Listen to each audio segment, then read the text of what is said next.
Άγγελος, εξάγγελος μας ήρθα από μακριά, γερμένος πάνω σε ένα δεκανίκι. Δεν ήξερε καθόλου, μα καθόλου να μιλά, και είχε γλώσσα μόνο για να γλύφει. Τα νέα που μας έφερε ήταν όλα μια ψευτιά, κι ακούγονταν ευχάριστα στα αυτί μας, γιατί έμοιαζε μ' αλήθεια η κάθε του ψευτιά, κι ακούγοντας τον ησύχαζε η ψυχή μας.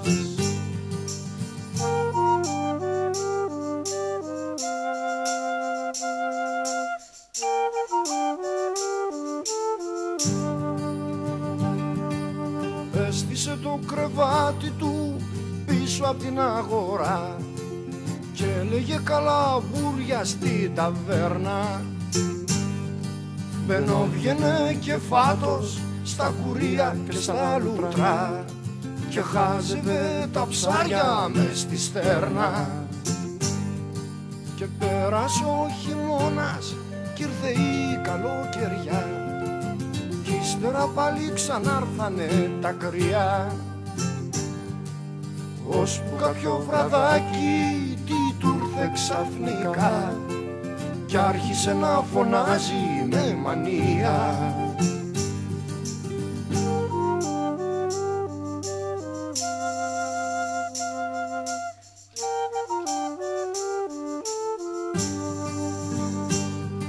Τα πόδια μου καήκανε σ' αυτή την ερημιά, η νύχτα εναλλάσσεται με νύχτα.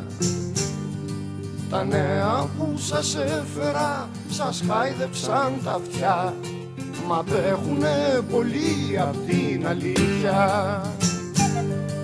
Αμέσως καταλάβαμε τι πήγαινε να πει, και του είπαμε να φύγει μουδιασμένα, αφού δεν είχε νέα ευχάριστα να πει, καλύτερα να μη μας πει κανένα.